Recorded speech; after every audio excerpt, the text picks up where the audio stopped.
I think you should buy really cheap gear, especially when you're starting out.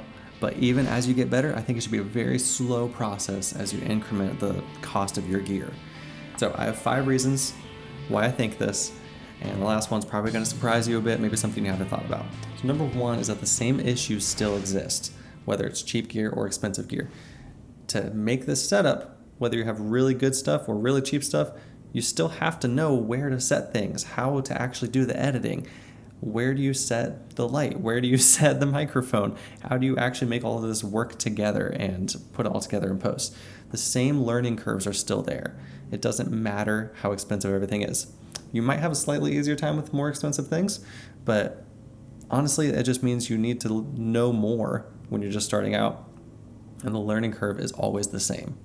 Now, number 2, along the same lines, it forces you to learn more if you're using cheaper gear, because cheaper gear has disadvantages typically. It's harder to use a cheaper microphone and a cheaper light too, and even sometimes a cheaper camera. It's harder to use these things. You need to know more tricks, and you need to know more things and how to deal with things in post and that sort of thing. And that might sound a little daunting, but trust me, it's a good thing, because why would you buy expensive gear if you don't actually like fixing the issues that you're going to run into, if you don't actually like the hobby or the profession, that sort of thing. Now, number 3 is that you probably won't even be able to tell a difference in image quality. If you're properly lighting your scenes and using the microphones correctly, if you're using everything to the same skill level, being able to tell a difference between cheap and expensive gear is very difficult. Now, yes, there's always a difference. Some of it is just ease of use. Some of it is if you pixel peep and get real down close in there, yeah, you're going to tell a difference.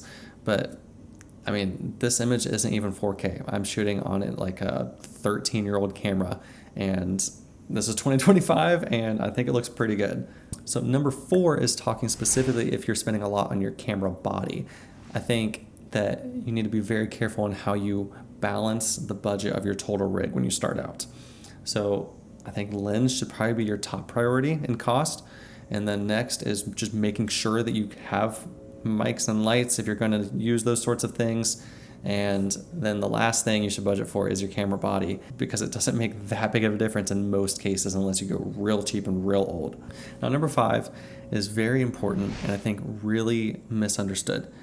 If you have more expensive gear, you are less likely to actually use it. And if you do use it, you're less likely to actually take creative liberties and try different things that you would be way more willing to try with cheaper gear that you're not afraid of getting a scratch on or actually breaking altogether.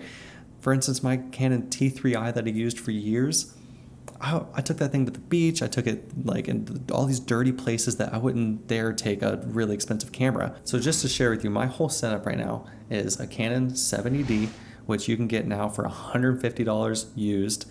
And I got a Movo VXR10, which is like $50. You can probably get it cheaper used. And my lens is the Sigma 18-35 f1.8. Wonderful lens. You can get it for like $300 used now. And a Godox light that's like $100. Everything all together is probably about $550 right now if you're to buy it. I'm not shooting 4K. I'm not shooting full frame. I'm not shooting mirrorless.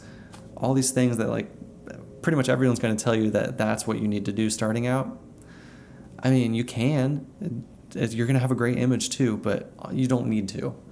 That's all I'm trying to say, is that you don't need to. You can buy great gear from 10 years ago and it's going to do just fine today. Anyway, buy whatever you want. I'm not here to tell you what to buy, but just take this into consideration that what people think of your gear doesn't matter, and you can get really good images with older, cheaper, used gear. All right. That's all. Thank you so much for listening, for watching me.